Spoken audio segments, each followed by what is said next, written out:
that the Honorable President, His Excellency the President, has sought that we debate, and as a House, we make a decision on what we think is best.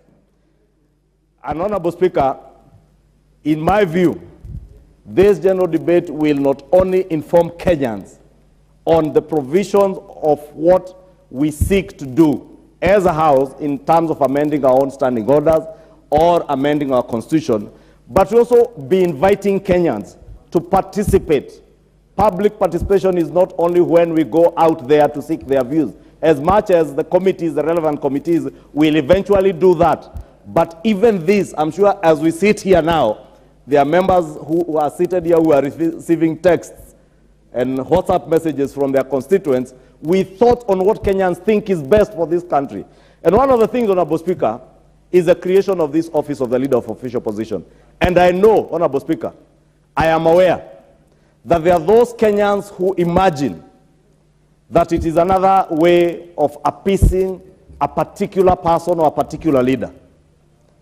Honorable Speaker, let me state for the record that this provision or this proposal is not to create a position either for the Honorable former Prime Minister Raila Odinga, neither for Kalonzo Musyoka, neither for Martha Karua, neither for Nyikal or John Mbadi. This is a position that we seek to create for posterity. Honorable Speaker, we did pass a constitution in 2010 and created the position of president, an executive president, a deputy president, and their running mates, Honorable Speaker, the running mate of the president and the runners-up in any election, Honorable Speaker, are left out there, not in the cold because they have a role to play. But we want to institutionalize the office of the Leader of Opposition to an extent that we have a system that can hold government to account. Honorable Speaker, I have seen our colleagues in the minority at times struggle because at times the leadership that they look up to is neither in this House, neither can they find them anywhere within the precincts of Parliament or around to offer guidance to them on how to effectively oversight and take government to account. And therefore, this is an opportunity that the minority will have meaningful leadership and an office that they can call up to for guidance and leadership. This is an opportunity for our minority to hold government to account and make sure the government delivers on what it promised the people of Kenya, even as those of us in the majority hold government to account as members of Parliament. Because we intend to, and we shall. And if you fail, those in the minority, those in the majority will make sure that this government delivers. Honorable Speaker, I see the Honorable John Mbadi laughing because he seems to doubt that we can hold government to account. And he knows when they went to bed under the handshake regime with government, and that is why I refer to government with Honorable Nyikal. I told him, you are now in government. We are in government also, but we will do what you are failing to do. Honorable Speaker, if you allow me 2 more minutes, I was going to conclude, Honorable Speaker, to say that indeed, many of our supporters, I know those who support the minority, believe that this position maybe is an appeasement to their leaders. It is not. Many of our supporters, our own supporters, Honorable Speaker, are opposed to this proposal or have the feeling that this proposal is another sort of handshake. And I want to disabuse this notion, Honorable Speaker, that this position is not being created to appease anybody. We are creating a position for posterity. We are creating a position that will make the governance of our country better, that will only enrich. Let's give him 1 minute, 2 minutes to finish, please. Honorable Speaker, I was saying that this proposal will enrich, deepen our democracy, and make the structures of the governance of our country only stronger.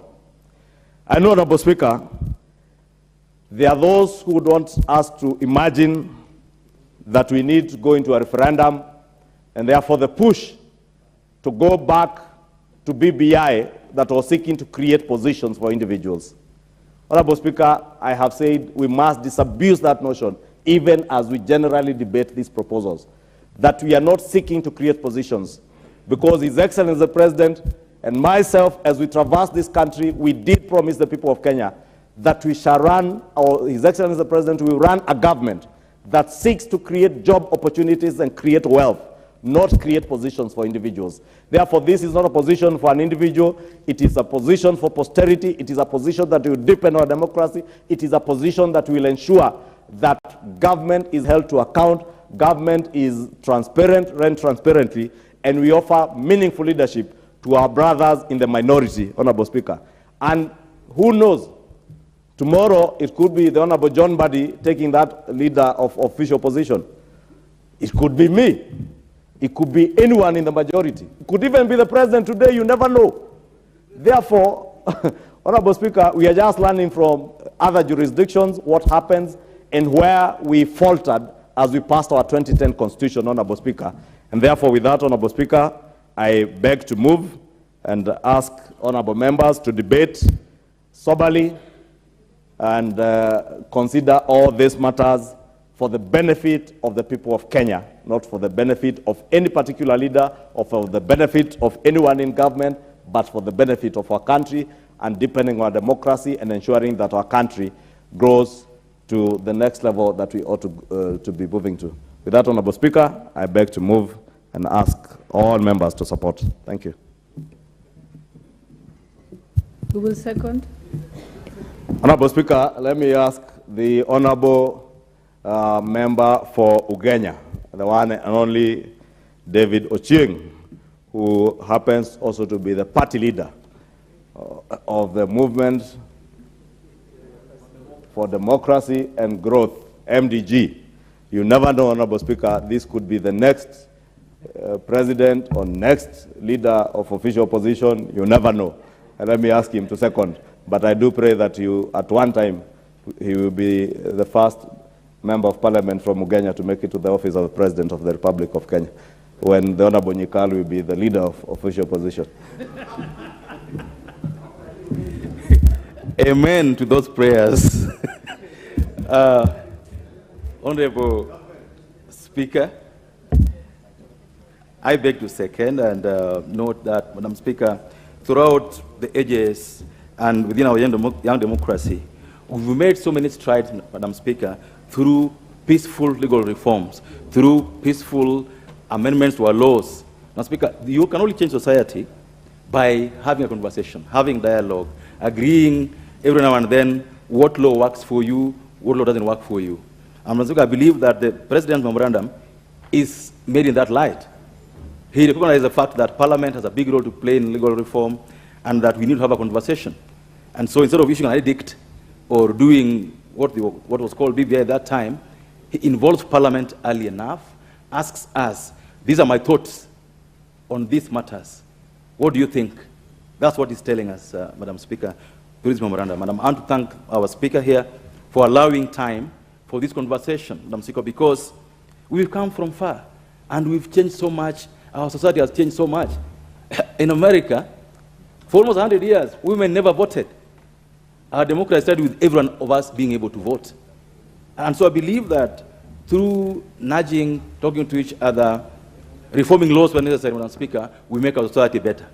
And so I want us to look at this memorandum from the President in that light, that we've been struggling with ensuring that women come to this House.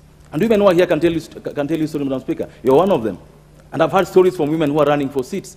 I run a party, and I've had people who want to run talk to me about concerns they have, Madam Speaker. And so a way must be found to ensure that as a country, we make our women participate in politics meaningfully without being abused, insulted, or bullied, Madam Speaker. And where the numbers fall short, a way must be found to ensure that this Parliament and the Senate, Madam Speaker, is representative of the society.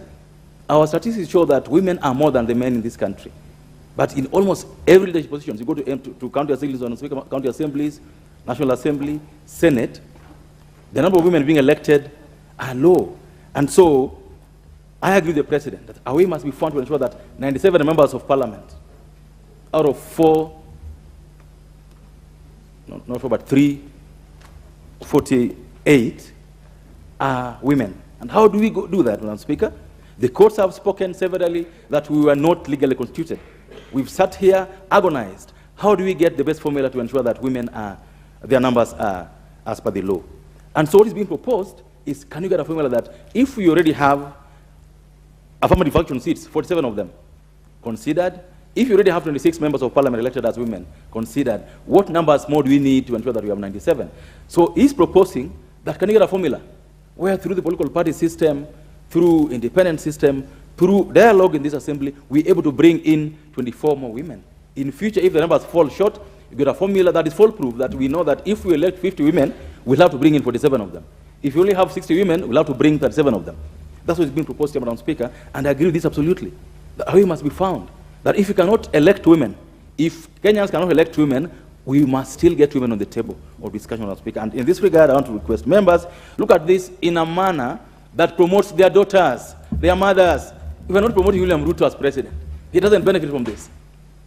So if you can get a way of doing this the right way, Madam Speaker, our country becomes a better country in terms of governance, Madam Speaker. Madam Speaker, when the late President Kibaki was alive, his opinion was that if the best devolution would better work at the constituency level. And I agree with him. Madam Speaker, if you go to our constituencies today, you look at the kind of money we spend on administering CDF, it's less than 10 million. Compare that with how much money the counties are using to employ staff for administration. It's 40%, some places 50%. Madam Speaker, if we entrenched CDF, if we entrenched GAF, if you allow Senate to have some resources to be able to go around to ensure that counting money is work well, Madam Speaker, we'll be better off. Because we need more money on the grassroots, not less. And no one said, and I don't believe so, that the only level of a devolution should be county governments. And I want to ask the governors, wherever they are, that the CDF will never give way. The money we receive in CDF today will never be sent to the counties. It will always remain at the constituency level. Now, Speaker, the work of a member of parliament becomes easier, not because he fiddles with CDF, not because he puts his hand in CDF, but because through CDF, schools have been built. Children go to school. Now, Speaker, last week, and I've been doing this for the last 10 years, there's never been news in this country since I became MP in 2013 of a child in Ugenya who scored good marks, never going to school. And it's true for all constituencies, that we use that system to cater for everybody else that we need to cater for. If a child from Kwanza is called to Alliance, the Honorable Wanyonyi there is able to get money and send the kid to Alliance. If a kid from Seme is called to Mangu and he lives with the grandparents, through CDF you can pick it, and you're able to sort out the children throughout. We've seen how countries handle bursaries. It is it's in corruption, nepotism, all these things, Madam Speaker. And so the best fund we have, the one that's close to the people, the one that serves the interests of the country with very little administration fees is CDF.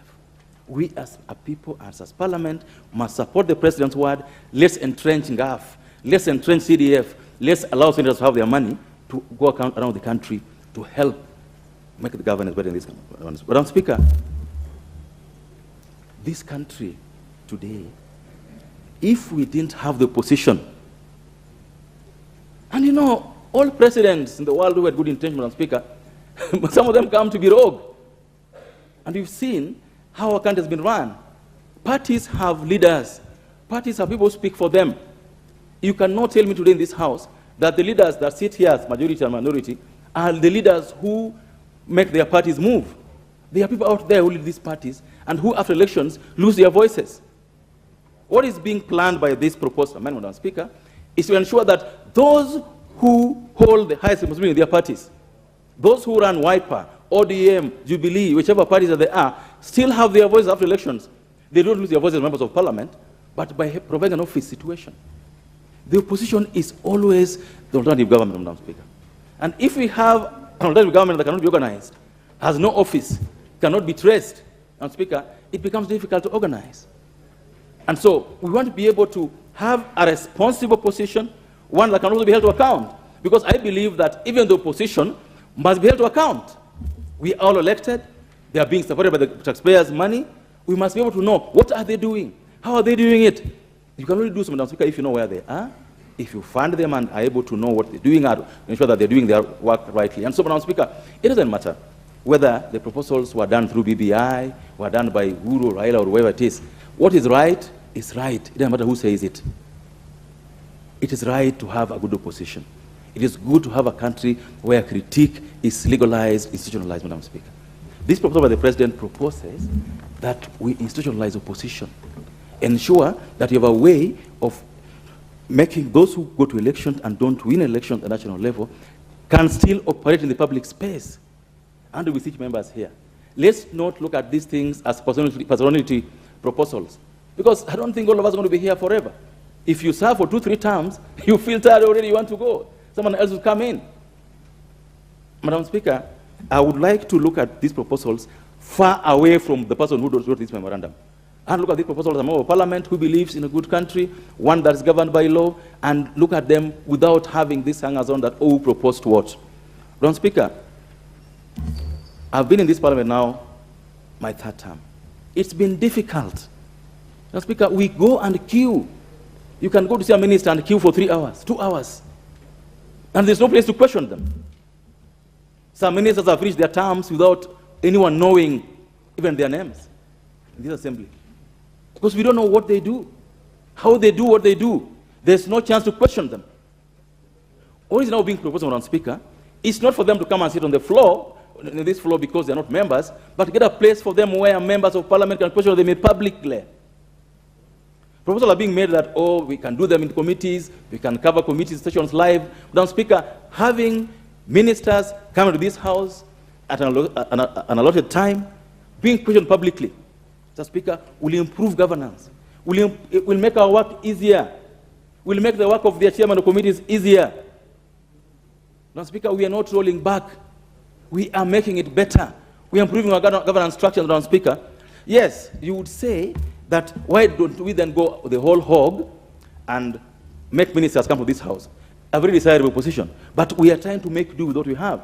That before we change the constitution to make ministers come to the House, Madam Speaker, a way must be found to have ministers coming to this House, Madam Speaker. And I want therefore request members to look at these proposals for what they are, not the person moving them. Because if anyone of us could still move these amendments and make them law, Madam Speaker. With those so many words, Madam Speaker, I beg to second and ask members to support. Thank you.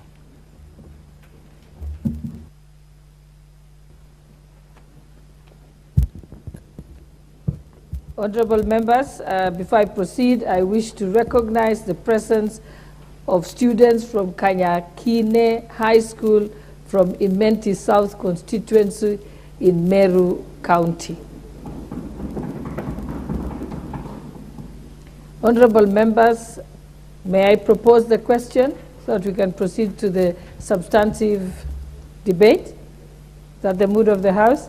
I now propose that noting the contents of the memorandum submitted to Parliament by His Excellency the President, asking Parliament to consider initiating amendments to the Constitution, acknowledging that actualization of the proposals which relate to inter alia the composition of Parliament as provided for in Articles 97 and 98 of the Constitution, in order to attain the 2/3 gender principle, the creation of the office of the Leader of Opposition in Parliament and the inclusion of various funds in the Constitution would necessitate amendment to the Constitution while reconstructing of parliamentary oversight to allow the Cabinet Secretaries to appear before the Houses of Parliament to respond to questions by members would require amendment of our standing orders.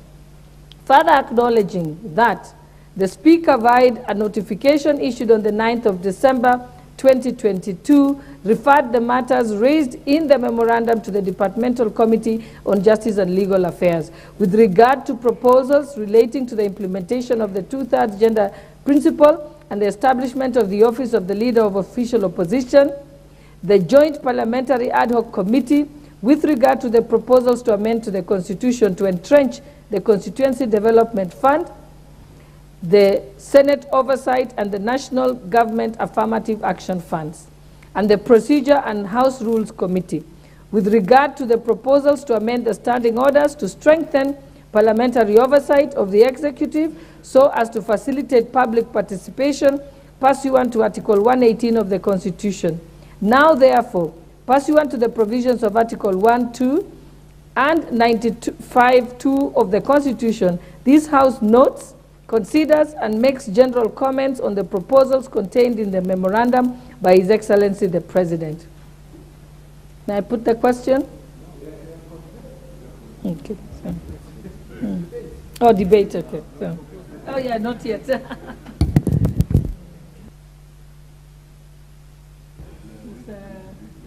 I think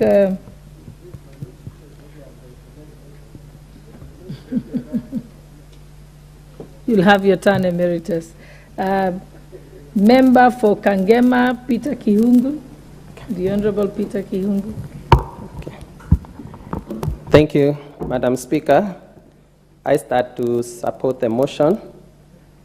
Madam Speaker, the issue of constitutional change on a parliamentary move is critical. And Madam Speaker, we need to separate the way the President has brought it from how BBI was brought. Because there is a difference, because the difference between how the BBI was initiated is that the former President, first of all, came up with a task force. The task force went to the public and started collecting views. Then after the task force brought the views, that's when now BBI was brought to Parliament. But here we have a different way of approach, whereby the President, as a President of the country, under Article 123 of the Constitution, 32 of the Constitution, is mandated to address the Parliament. And in his address, this was part of his address, then he follows it up with a letter, whereby he writes to the Speaker, and the letter reads, as I read verbatim. He says, nevertheless, I hold the firm belief that as a President, I can indeed and must engage authorized entities like Parliament. Accordingly, the purpose of this letter, dear Honorable Speaker, is to request the Parliament. Therefore, the President, what he has done a request to Parliament on his proposal. We can take the request or do away with it. But, Madam Speaker, the things that the President has put are extremely critical for this country.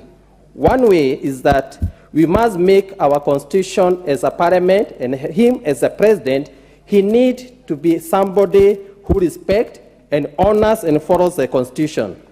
Because whenever, like the issue of CDF, as the court has put it, it looks extremely unconstitutional. But practically, the nation and the mood of the whole nation is that they need the CDF fund.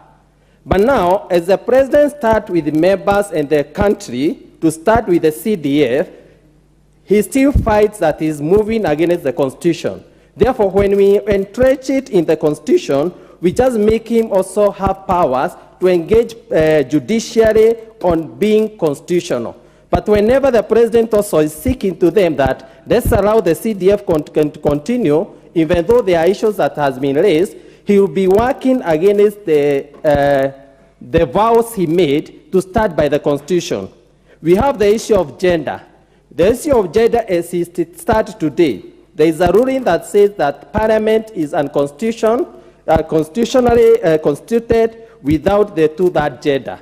Now, when the President now requests the Parliament with his own wisdom on a formula that cannot be so burdened to our nation, a formula that can make, we make an amendment and we make it extremely constitutional.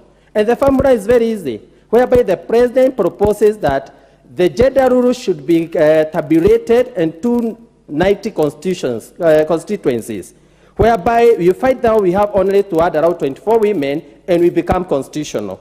Therefore, Mr. Speaker, I wish as members, as we consider the issue of this amendment, let's look at it also as a Parliament, whereby we are supposed also to be extremely constitutional. We are fighting for CDF, but as it reads, it's not constitutional.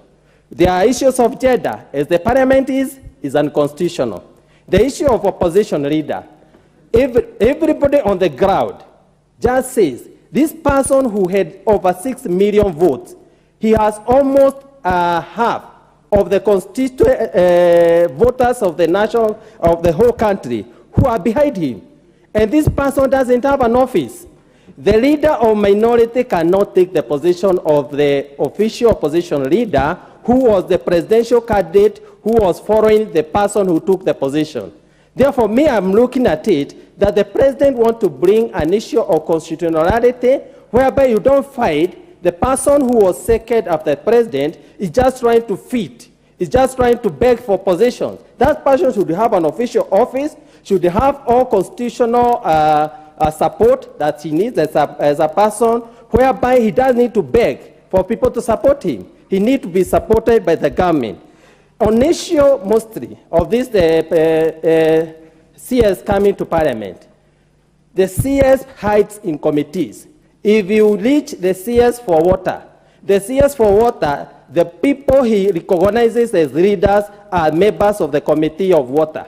The CS for infrastructure, he honors and respects the committee members, who are only 15 members. The rest 290, we are dealt with a second. Therefore, whenever it's brought here on an issue in Kangema, whereby the road has been left out, nothing is going on, when you visit his office, he just communicates with the committee members, he feels he's safe, but I can be able to question him here in the floor. Therefore, the issue of the CS coming on the floor is not mostly on small issues that can be managed by the committee. But there are areas as members of parliament, we must tackle them, we must question them whenever our public members can be able to hear how we are engaging with them and how we are talking about some of the issues has been left. Therefore, Mr. Speaker, I wish we just look at this amendment as if it's not about the issue of the party, an issue of the presidency, but it's an issue of constitutionalism, whereby we will make everything constitutional so that even judiciary, we can be able also to target them. Now we can question them, then they tell us, you are telling us to be constitutional. How is your parliament? Therefore, Mr. Speaker, I support the motion, and I wish all the members to take the position we support the motion. Thank you, Mr. Speaker. Thank you so much. This chance goes to Honorable Gitonga Murugara of Tharaka. Thank you very much, Mr. Speaker. Mr. Speaker, allow me also to voice my support for this motion, which is pursuant to the memorandum we received from His Excellency the President, making certain recommendations. First and foremost, it's important we clear the air because there is anxiety, there are fears that the President may actually be initiating some constitutional reforms or amendments similar to the BBI which was rejected. It is important to point out that there is distinction between the BBI and the memorandum we have received, in that the BBI clearly was an initiative of the President and the Executive. The Gazette notices that initiated the process were signed by His Excellency the President then, while he went ahead to constitute the committee that came up with a proposed constitutional amendment. As far as this is concerned, what the President has done is to make recommendations in his capacity, his two capacities. The first one being the President of the Republic of Kenya, and he is entitled to do so on behalf of the people of Kenya who elected him. Number two, also as a citizen, and he has a right to do so as a citizen, to make proposals to this House to consider parliamentary initiative or a popular initiative, whatever it is that has to be considered. The memorandum talks about 4 issues, the first one being the 2/3 gender rule, very important because of the constitutional article which exists, that if this House does not enact laws relating to the 2/3 gender rule, then it stands dissolved. Now, it is important to remind the House that the former Chief Justice Maraga actually made the advisory that the House, the 12th Parliament, had to be dissolved because it had failed to comply with that constitutional provision. Fortunately, it wasn't, but that is the farthest it went. It remains law in this country, and if we do not follow what the Constitution says, there is that risk. The second one relates to the CDF, the GAF, and the Senate Fund. We've already debated extensively regarding this, the importance of those funds, and why they should actually be entrenched in the Constitution. The third one relates to the office of the official opposition leader. And this is where there are jitters as to whether we are creating an office for somebody. There are arguments that this House cannot amend the Constitution to comply with that proposal. One reason being given is that our country follows what is known as the presidential system of government, while in areas where, or in countries where we have the official opposition leader, the system of government is parliamentary, as found in Australia, found in England, or UK, Canada, and such other Commonwealth countries. I do not personally agree, and I'll be persuading my committee, the Justice and Legal Affairs Committee, to see it from a different perspective. That even if we do have a presidential system, there are bits and pieces that marry our system with the parliamentary system. It's those bits and pieces that we are going to exploit, that we are going to use, so that we are able to bring in this office. The importance of the office cannot be overemphasized. The reason being that the person who comes number 2 after a general election is a very important person. And this is for posterity. It doesn't have to have the last elections in mind. That person has a lot to contribute when it comes to checks and balances of the government. It's also important to know where to find this person. For example, now, 2 of these issues have been referred to my committee, Justice and Legal Affairs. We would want to hear from the leader of opposition exactly what his views are. But as we speak today, we do not know where to find him. We do not have to go to rallies to find him. If we go to Capitol Hill, where he used to be the last time, possibly to be said we are going for Mwosho Moja. So, where do we find him? Where do we take his views from? Do we meet him in one of the committee rooms in the parliament? That is dishonorable. From now henceforth, we should consider according that office the respect it deserves, so that the occupier, who is going to be anyone ranging from the members of parliament who are here and others who will be elected in the future, can actually sit in that office, can be consulted on all matters that may come into deliberation in this House and in this country.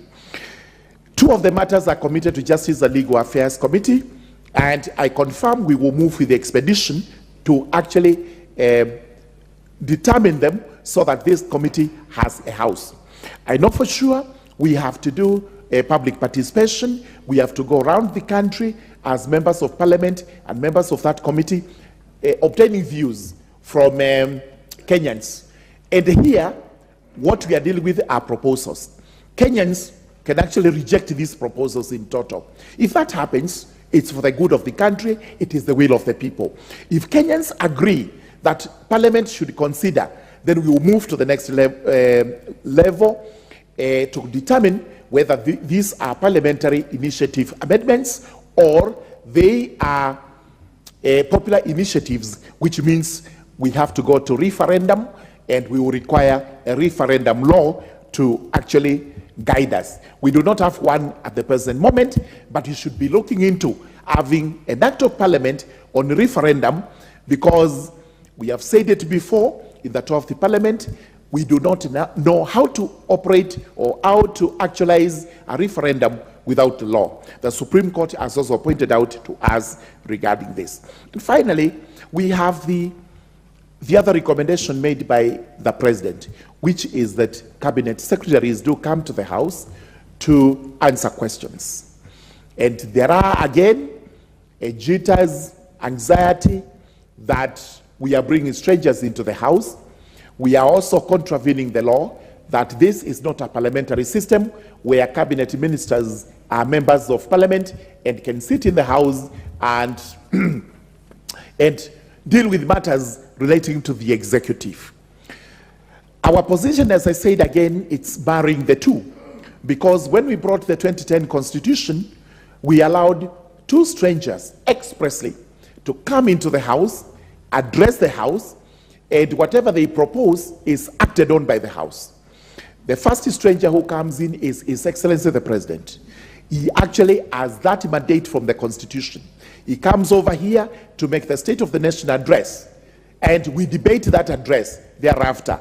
And we actualize some of the views he gives to us in the form of laws, regulations, and motions. The second person who comes over here is the Cabinet Secretary in charge of Finance. Again, this is given by the Constitution. He comes over here, he gives us the budgetary estimates after Parliament has looked at them, as we are doing now, right from the supplementary budget to the budget policy statement, which has just been tabled, and eventually the parliamentary estimates. This is provided by the Constitution.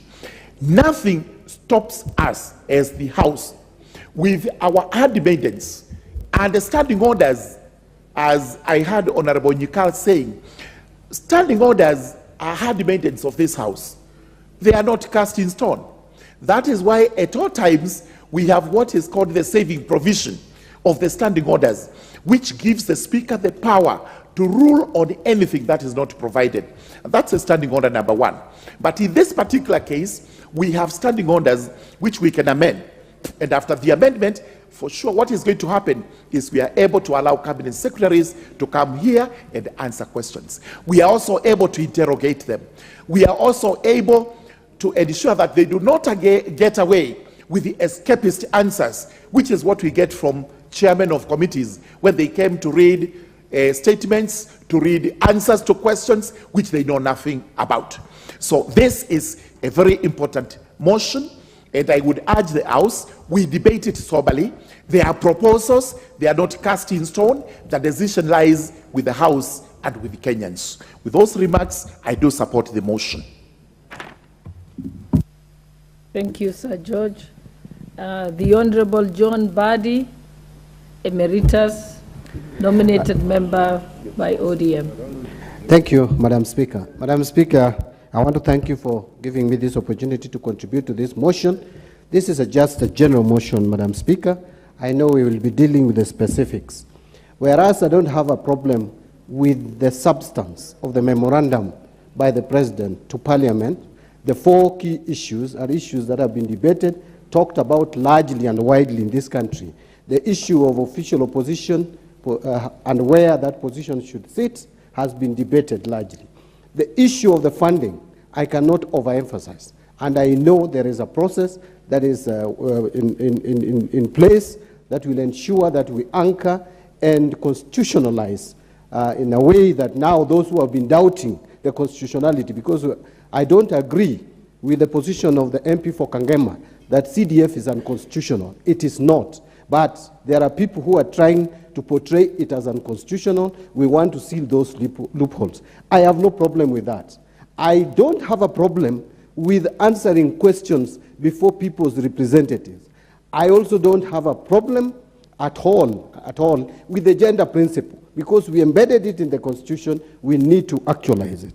But I have a problem with the two things. Madam Speaker, number one is the process and the procedure. And number two is the principles and honesty in politics in this country. So beginning with the number one issue on the process and the procedure, whereas my colleagues across the aisle are really struggling to separate and distinguish how different it is between the memorandum from President William Ruto and the process that was started by the former President Uhuru Kenyatta, I don't see any difference. In fact, if you ask me, the initiative by President Uhuru Kenyatta had more people participation than this that is now being generated by William Ruto. Why do I say so? At least for President Uhuru Kenyatta, he started a process with the people. He created a task force which went to the people. This one is a president who is writing direct to Parliament, no consultation. We don't even know who he spoke to.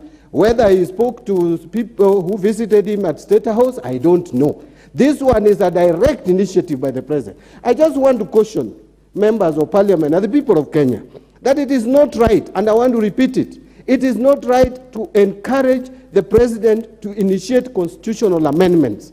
This country has enjoyed democracy fairly compared to our counterparts across the region. This country is standing out. This country, probably with Ghana, are standing out as countries that are promising in terms of democracy. We should not allow any indication of an individual rolling back those gains. And there is a possibility that one can test waters.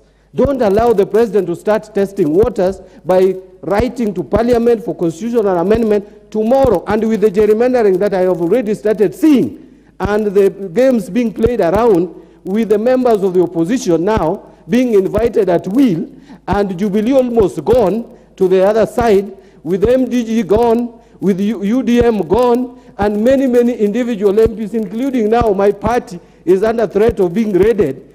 I foresee a possibility of a president, once emboldened, can recommend far-reaching amendments to the Constitution, which may even take us to a life presidency. That is my fear. Number two, Madam Speaker, look at the issues that have been raised in the memorandum, Madam Speaker. And Madam Speaker, when we raised most of these issues, look at BBI. BBI recommended that a person who comes second in presidential election should be made a member of parliament, to be in this house, to be able to participate and lead the troops from the floor of the house. Look at the issue of the cabinet. We recommended that cabinet should come from parliament.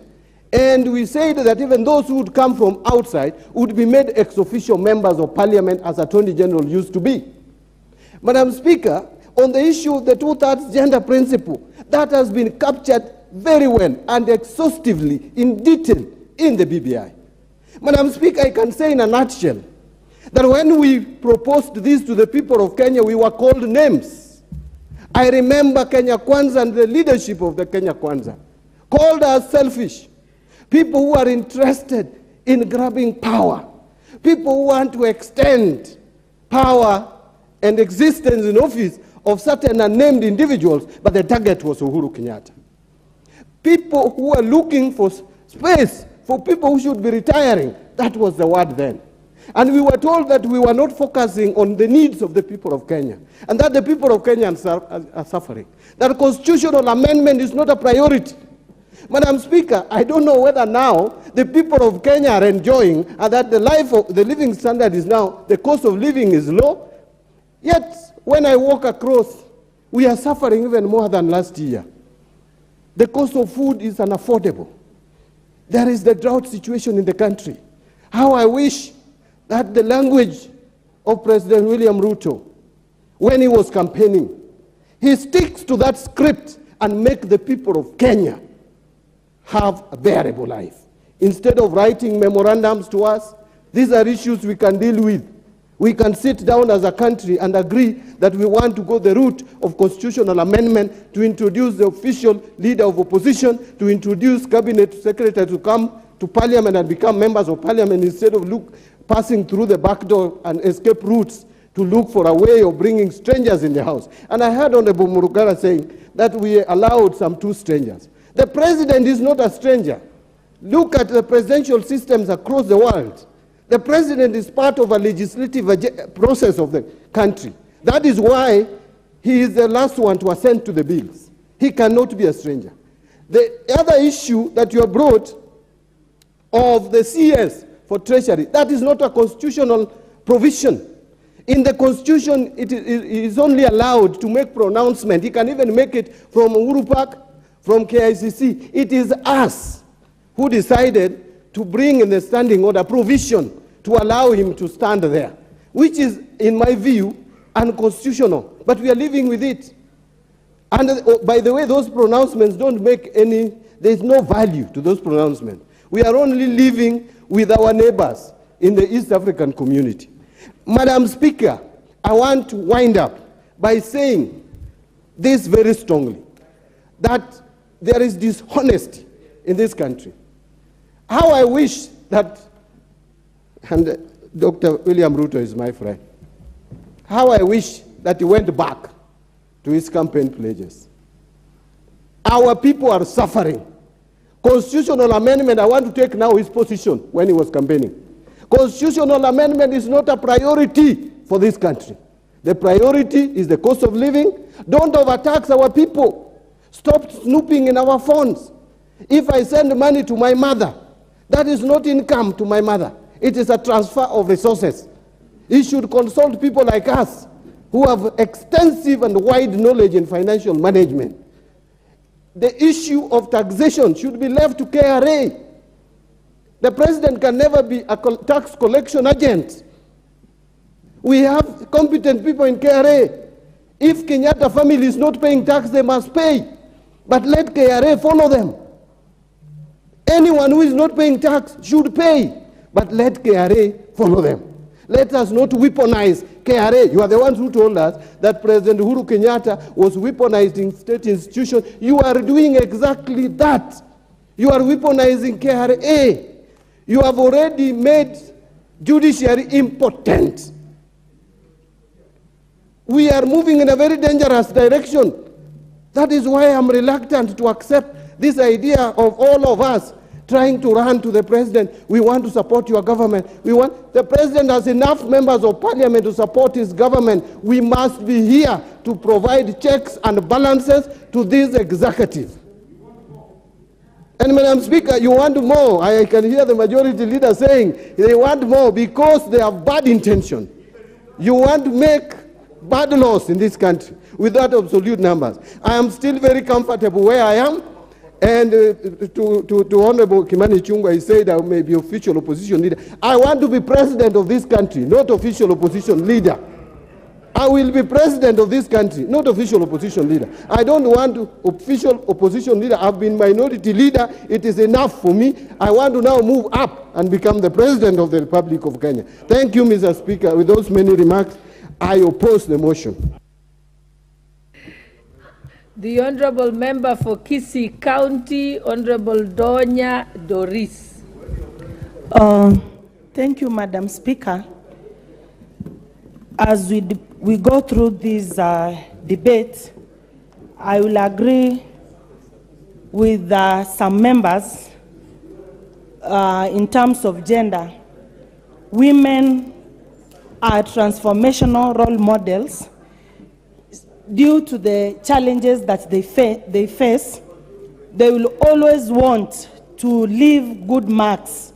They will always want to perform, and women will be number one to talk about issues to do with gender, GBV, when there are job opportunities.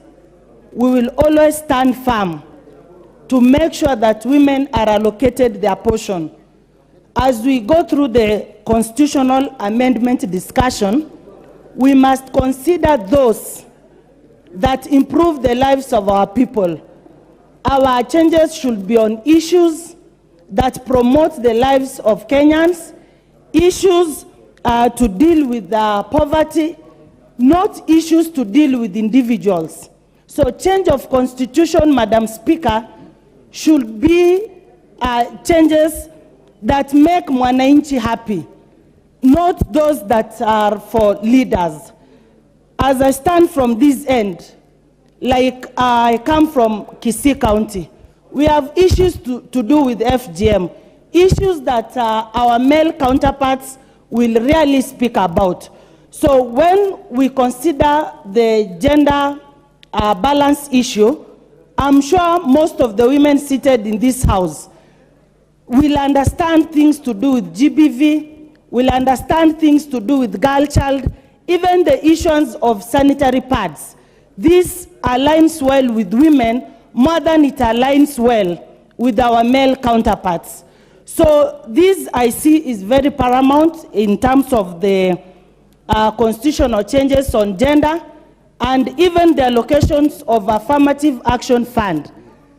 This when we consider this in the Constitution, and it is not challenged, women will sit and put focus to make sure that there is enough for women. As it is now, we are competing with the male members of parliament in terms of bursaries and even other small activities that happen on the ground.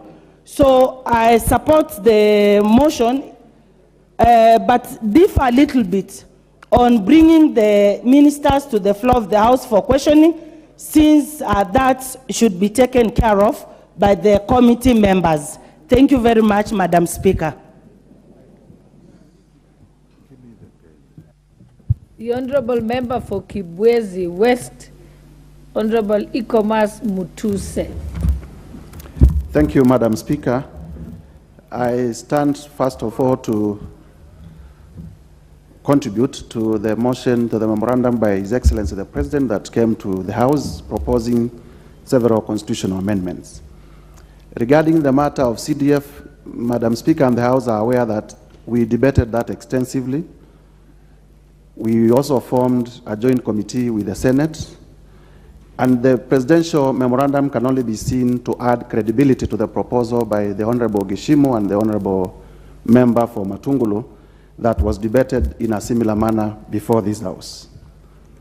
I would urge honorable members to let that matter be dealt with by the joint committee of this Assembly and the Senate, so that we make progress, so that there is harmony in the presidential proposal and the proposal that this House had initiated before the presidential memorandum.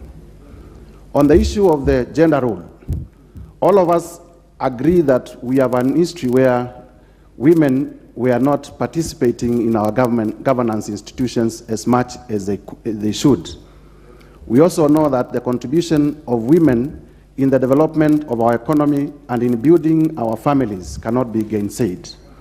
And therefore, and we also know that we have been at a constitutional crisis, so to speak, because none other than the Chief Justice of the Republic of Kenya, retired Chief Justice Maraga, advised this country that this House, the 12th Parliament, and even this 13th Parliament, are unconstitutional regarding to the 2/3 gender principle. And therefore, there is urgency in considering the proposals by the President so that we see how we can make this House and the Senate and the county assemblies, I know the county assemblies are compliant, constitutional.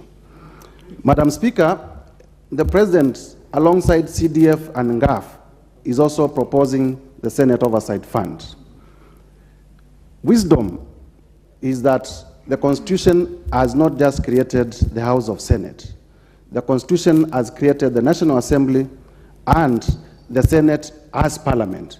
And therefore, our proposal will be to rename the Senate Oversight Fund as Parliamentary Oversight Fund, so that even members of the National Assembly can be facilitated in their oversight duties in their constituencies, and those who oversight counties, like the women representatives, can also be facilitated to do their work. Madam Speaker, the elephant in the House is the creation of the office of the Leader of Official Opposition. There are two technical challenges that have been that have come forth by those who are opposed to the proposal by the President. Number one, they have argued that in 2010, as a country, we chose a presidential system of government. And within a presidential system of government, it is alien to have the Leader of Official Opposition, the position of the Leader of Official Opposition. As a student of law, I know that the law is a phenomenon of the society.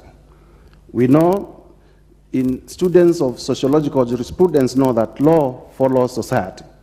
And we also know that the troops in the opposition, the 6 million, 8 million people who voted for the opposition, have their leadership. And the reality is that that leadership does not have a forum to air their views. And it is important in living with the reality of our society to create a forum for the opposition to be able to air their views. Number two, the lack of a forum by the opposition to air their views continues to weaken the opposition election to another. And therefore, there is, in terms of building our democracy, in terms of strengthening our democracy, there is a lot of wisdom in creating the office of the Leader of Opposition as an institution, not as an office for an individual, as an institution that speaks to the people who vote for the opposition, Kenyans who vote for the opposition, leaders elected at different levels, may they be MCS, may they be members of parliament, so that they have a constitutional and institutional mechanism to canvass their issues, so that when they come before this House, those issues are canvassed by the membership of the opposition. Madam Speaker, I therefore propose that as we debate, we also look at the reality of our society, so that we do not imprison ourselves in constitutional technicalities and ignore the reality of our society. The person who sits in this House as a leader of minority may not be the person who controls the rank and file of the opposition. The rank and file of the opposition as is controlled, as is following, as is leadership outside this House. And partly why that leadership will find expression in political rallies is because they do not have an official forum where they can air their views. And therefore I want to persuade members that we craft our constitution to live to the realities of our society as opposed to imprisoning ourselves to technicalities. Madam Speaker, the other technicality that has been raised, and I'm happy the Honorable John Mbandi spoke before us, is that the President, pursuant to the judgment of the Supreme Court on the BBI, all the way from the High Court through the Court of Appeal, the President cannot initiate a constitutional amendment. I think we need to distinguish two issues here. Number one is that there are two routes to amending a constitution. There is a parliamentary route and there is a popular initiative route. My careful reading of the BBI judgment is that the President is barred from initiating a popular initiative because that route, as rightly found by the Supreme Court, is the preserve of Wanjiku. Number two, even further, is that my reading of the presidential memorandum is that it is not in itself an initiative to amend the Constitution. It is a proposal to this House. Members would realize that the three arms of government, this is the only arm of government, Parliament, and therefore the National Assembly, that is given the constitutional power to legislate, to make laws. And therefore, for the arms of government to speak to each other, the President is asking the arm that is mandated by the Constitution to debate. He is not telling us, please, this is a proposal. This is not a bill. It has not come to this House as a bill to amend the Constitution. It has come as a view by a citizen of the Republic who is also the President.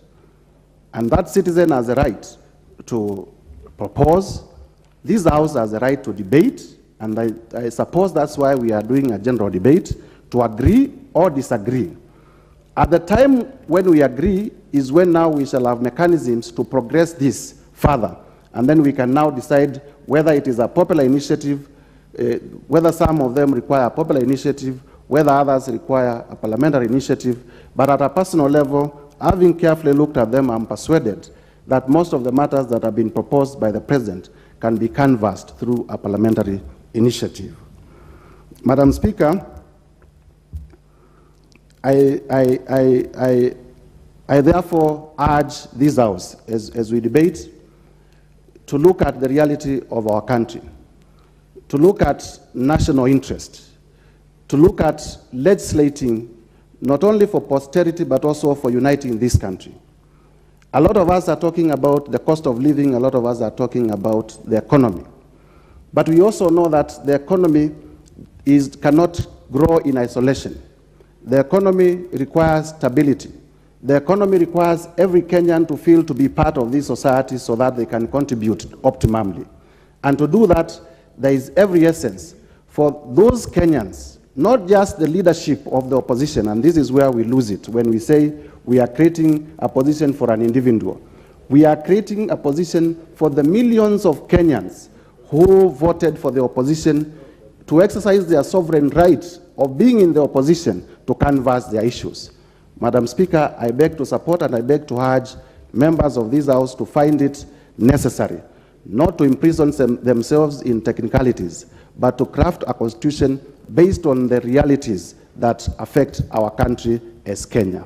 Thank you, and I beg to support. Honorable members, I will ask that even if you have 10 minutes and you can do it in 5 minutes, then you don't have to repeat yourself, so as to be sensitive and give other members an opportunity to be able to contribute to this very important procedural motion. I now call upon Honorable Lea Sankaire, member for Kajiado County.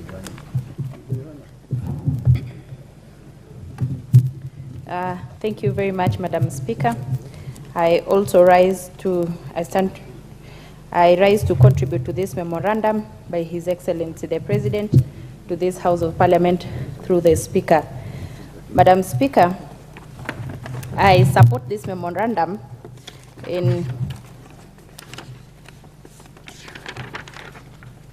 Thank you, Madam Speaker. Madam Speaker, when you look at the issues that has been raised in this memorandum, when you look at the implementation of the 2/3 gender rule, it is true that this is a debate that has been evaded for so many years that needs to be, we can no longer bury our heads in the sand like the proverbial ostrich, but we really need to come out and address this issue. Because remember, as it has been indicated here, that in the last parliament, the parliament was not constitutionally constituted due to the lack of the required number of women in this house. It is also the same thing today, and it's an issue that we need to address. We have seen by the formation of the affirmative action seat, we have seen the voice of women rising tremendously in parliament. We've also seen the women issues being addressed effectively by the women members of National Assembly. And so, Madam Speaker, my contribution will be that I know that the affirmative action seat for women is also coming to a sunset close, but before we get there, we can continue having this seat as it has encouraged so many women to transit to single-member constituencies.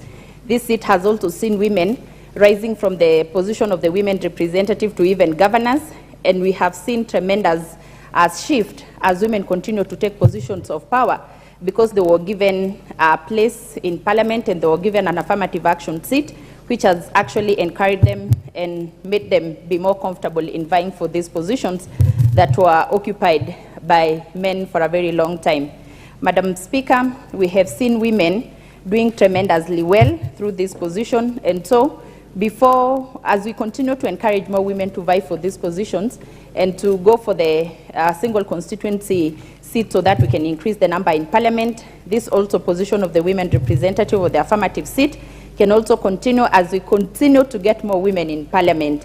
Madam Speaker, we can see that the girl child has really risen, and we can see in the recent past, the boy child has been left. It is because of the affirmative action that we've put to girls for a very long time, and with time they have grown and known their space. They have taken their space in leadership, they have taken their space in education, and so as we continue also to seek for interventions to increase the number of women in this house, we can continue with the affirmative action positions that we currently have, because these are the positions that are encouraging women. And with time, when we achieve the numbers that we need in parliament, these positions can always be scrapped, and we can continue now fighting for the same positions as men, as I know we will get there with time. I know that Rome was not built in a day, and so I know we are not yet there, but we will get there. I know it was in the recent past, very few women could even stand in parliament and speak, but you see the numbers are increasing by the day. We are getting there slowly, and I know that with the help of this seat that we currently have, the numbers will increase. Madam Speaker, when I look at the second one on the constituency development, Senate oversight and national government affirmative action funds, we know what happened recently, and I don't think the members of parliament will want to go through that again, or even the members that will come after us will want to go through that. I think we are all in agreement that these funds should be anchored in the constitution so that it's a constitutional obligation, as opposed to us wasting a lot of time every time having to lobby for the funds, having to waste time like how we wasted the last time. We know what the country is going through, that we have a drought in all the parts of the country, and bursaries were a dire need for the people, but you saw how long they took before us addressing that issue to our constituents because the funds are not anchored in the constitution. I think we are all in agreement that it's about time that we seek those funds to be anchored in the constitution, so every other parliament that will come into place will not have to go through what we went through the other day. Madam Speaker, on the position of the leader of, on the position of the leader of the official opposition, I think it is something that we can also work on. We have seen in the previous governments that we have the leader of the opposition leader having handshakes, and so bringing a whole lot of confusion in the running of parliament. I think it's good that once and for all, their position is defined. And I'm saying this knowing that any person can be an opposition leader at any given time. And so it's good that their position is defined, they are given their responsibility, their power, because it also comes with power, so that we don't see any more handshakes, because you can see how handshakes can bring a lot of confusion to an extent that people don't even know which side they belong. They don't know whether they're in parliament or in opposition, and it becomes hard to oversight parliament, not knowing which side you stand in, because one time you are in opposition, the second time we have a handshake, and the next time you don't know where you stand. You don't know whether you support the government, you support government, or you're against government. And so it's good that we create this balance, and we create this position, give it the power it deserves, give it the resources it deserves, so that they can actually oversight government. Because I believe the job of opposition is to oversight parliament. When you have an active opposition oversighting parliament, everything will go well. And so, Madam Speaker, that will be my contribution. Parliamentary oversight on the executive. I also think it's good that we be having our ministers coming to parliament so we can ask them questions. Madam Speaker, I believe in the recent past, the reason why we also had a lot of confusion on the disbursement of our allocations is because we were receiving information from a third party. The majority leader was being sent, he delivers information, but because we did not have one-on-one with the minister in charge, it was hard for us to know our position and to get to know where we are at. I think when people come to parliament and answer questions, it gives them accountability. We can hold them accountable because they will be in record that they spoke this and they promised this, and it will be easy for us to follow up on that. With that, Madam Speaker, thank you so much, and thank you, and that's my contribution. I now call upon the Honourable Member for Tinderet constituency, Honourable Meli. Thank you, Madam Speaker. Madam Speaker, I rise to support this memoranda from the President, and it is a very progressive memoranda, Madam Speaker.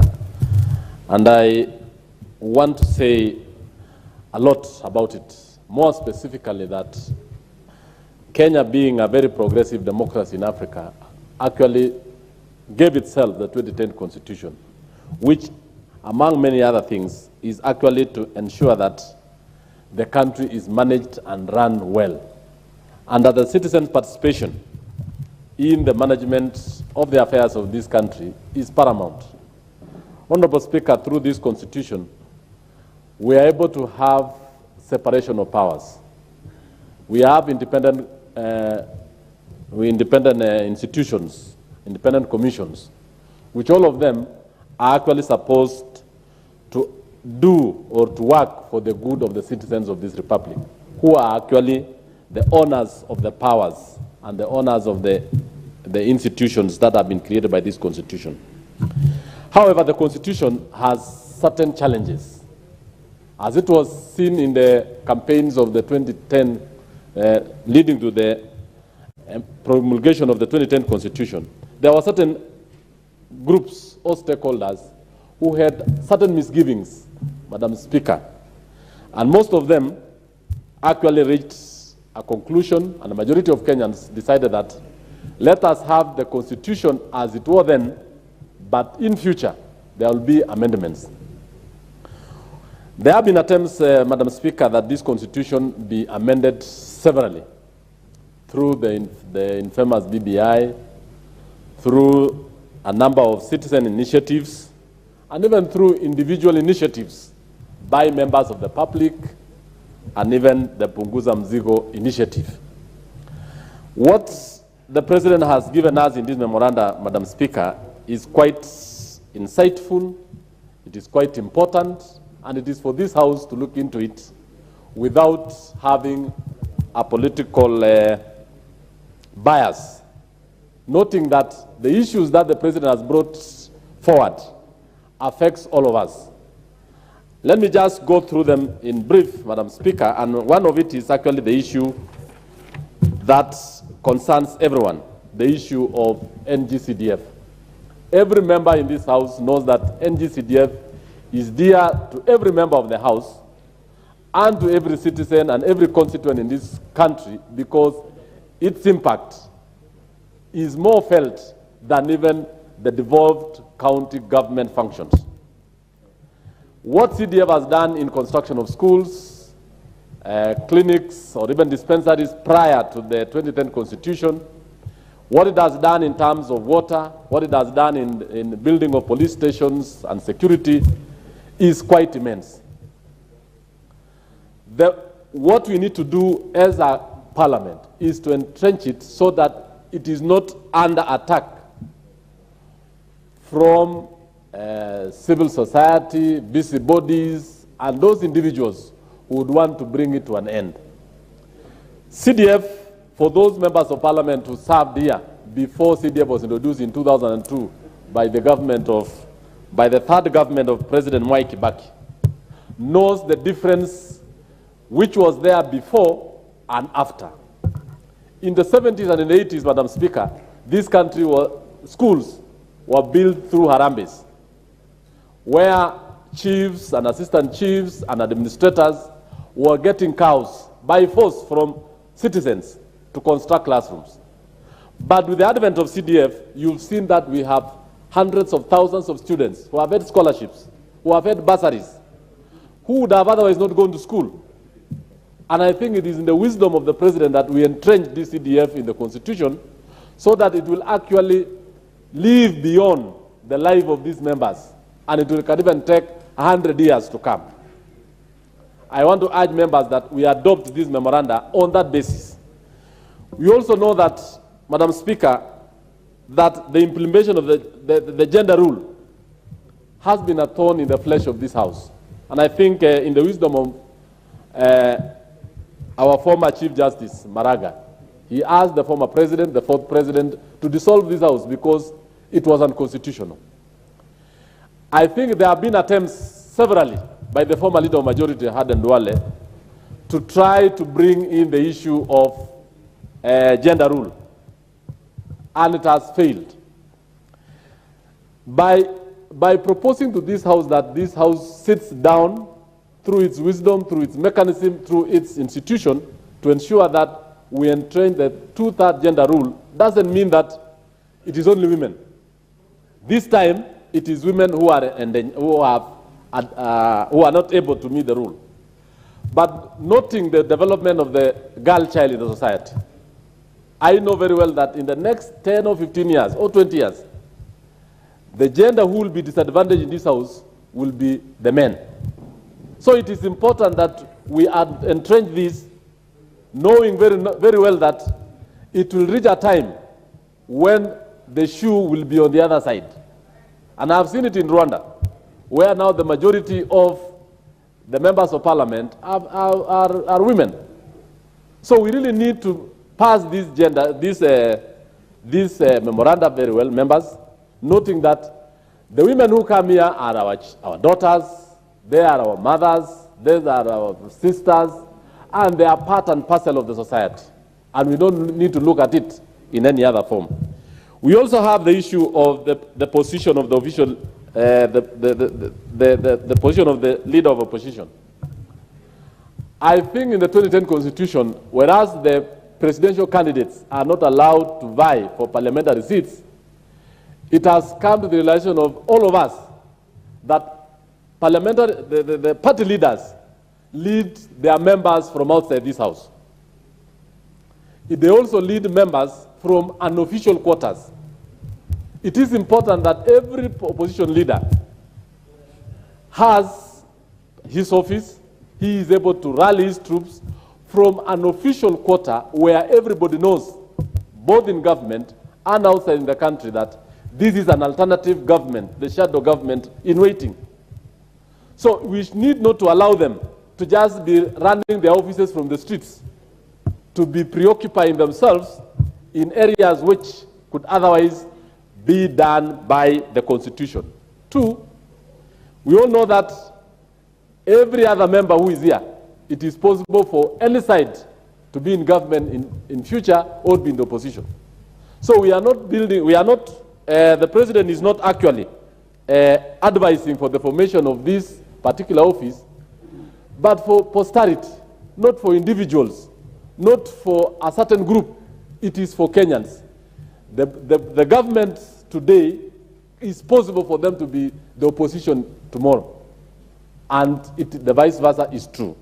So I want to ask members that as we debate this, let us look at it with sober eyes. Let us look at it with open mind, knowing that we are legislating for the future. We are legislating for Kenyans. We are not legislating for individuals.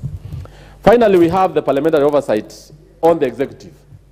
I think, honorable members, that the role we do, even in our constituencies, I've seen young men critiquing majority of us in the WhatsApp groups. They have been critiquing us, maybe even through the vernacular media stations. Some of the critiques actually build you as a leader.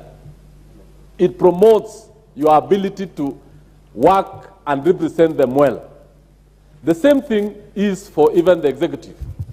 The fact that we critique government officers, more so the cabinet secretaries, and even government officers and functionaries, does not mean that we want them to fail. We want them to succeed. We want them to ensure that the policies and the programs that were initiated by the Kenya Kwanza administration for now are able to succeed.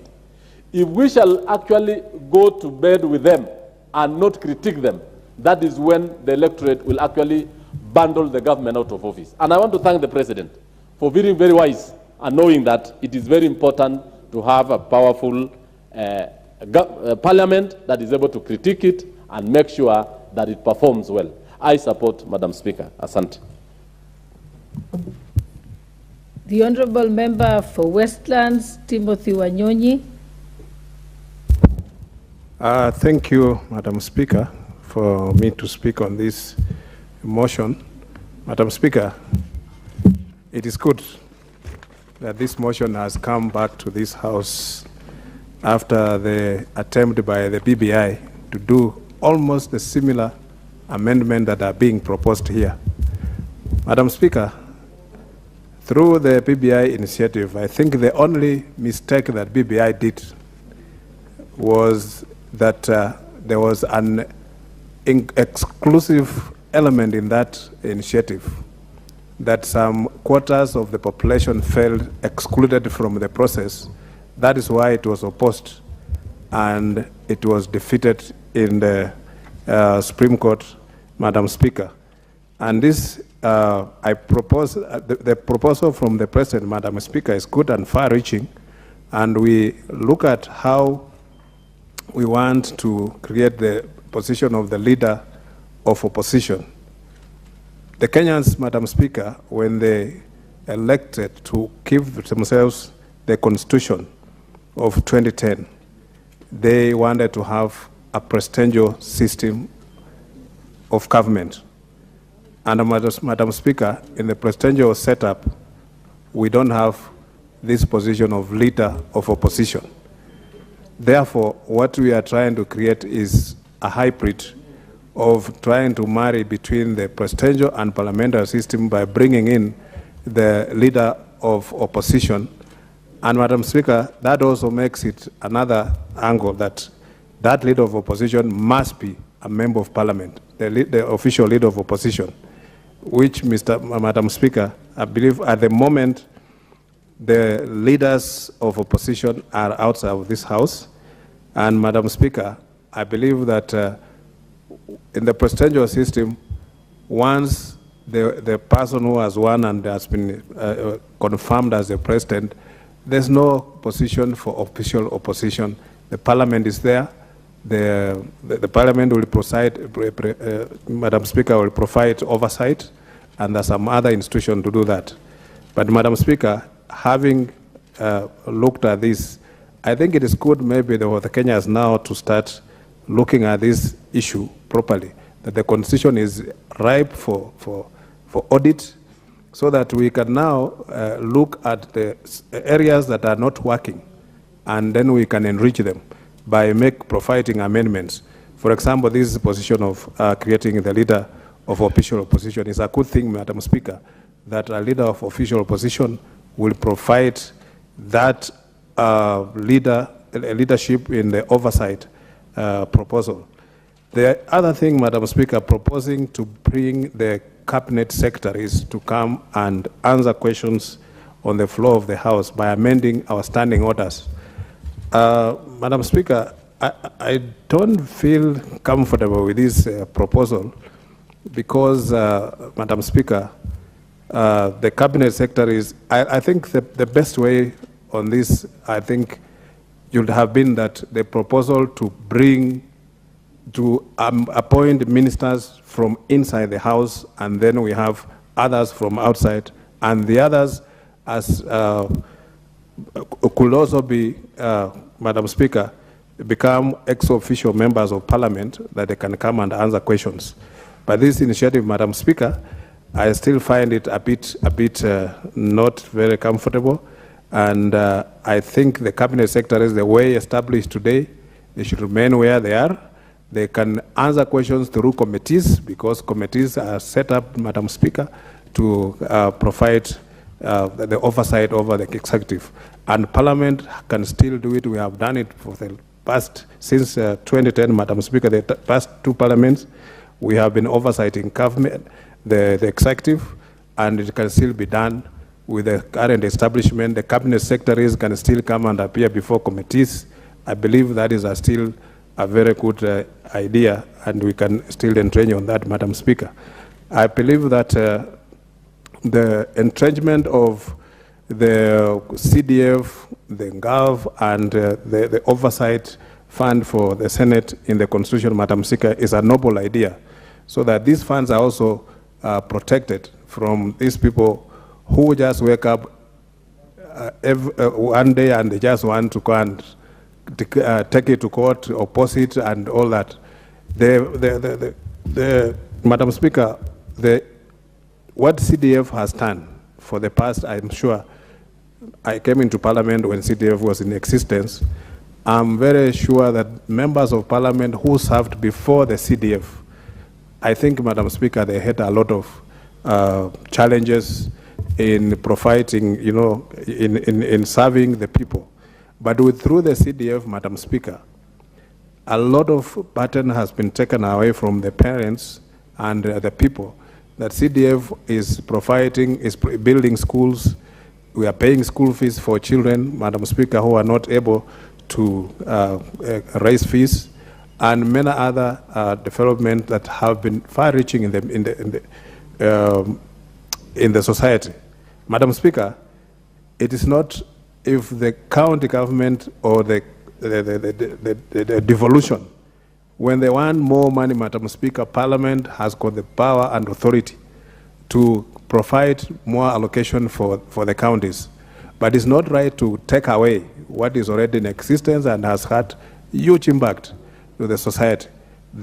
Because somebody is arguing that it's breaching the devolution law, Madam Speaker. I believe that CDF and other funds, and we need even to devolve more funds, even to the ward level. From the constituents, we need to have even a fund for the wards, so that at the MCA level, they can also be able to have funds that they can now provide. That money will be reaching to the lowest level of the society. And I believe this is something that we need to support.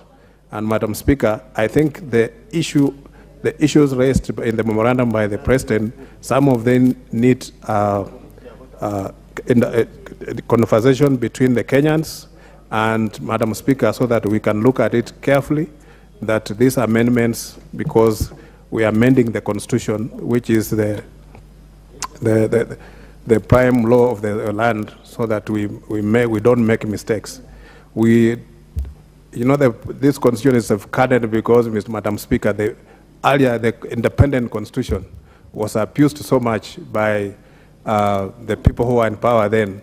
And then, because now when this one was made, they had to make it very difficult for it to be amended.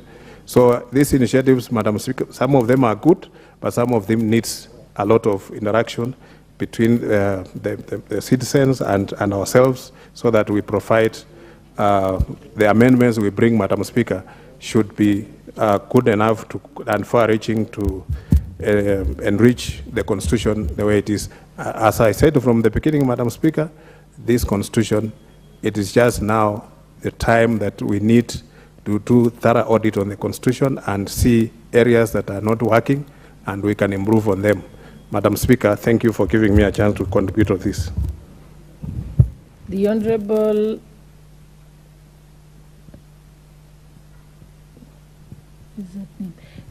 Richard Yegon, Bomet East.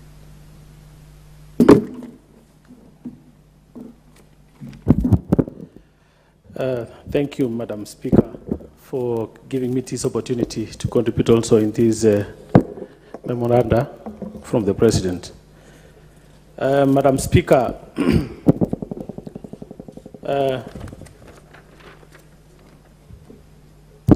on the issue of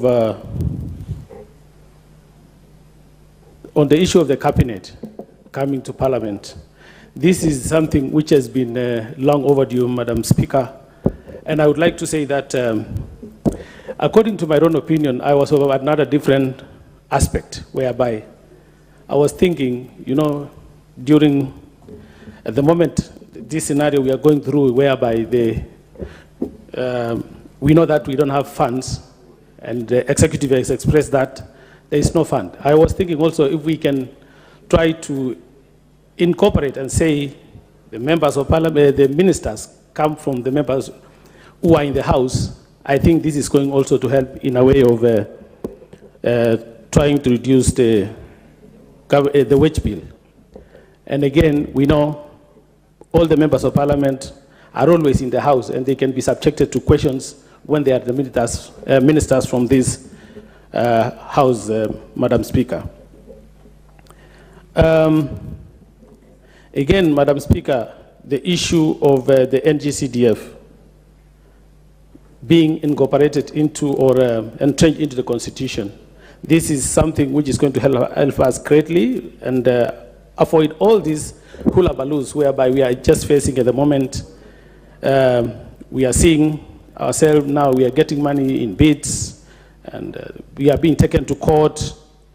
And then trying to entrench into Constitution is going to go a long way and make sure that we don't have a lot of problems. Madam Speaker, the last but not least from my side is the issue of creating the official opposition office, whereby all this quagmire which has been going on now, we are facing this quagmire of the government not having funds. Is because at a given time, like the last regime, we had the opposition leader or the alleged opposition members moving and to work with the government of the day, thus endangering the institutions by not being subjected to scrutiny. I would like to say, going to this direction of getting the opposition office or getting the official opposition office is in the right direction, so that we have the government checked by the opposition or the members of the opposing side. This will allow us not to lose revenue and have now having the government which is coming in to say we don't have monies in the government coffers. Mr. Speaker, let me say thank you very much. That is my take on this. I support. Thank you. Thank you so much. Honorable Molo Tende.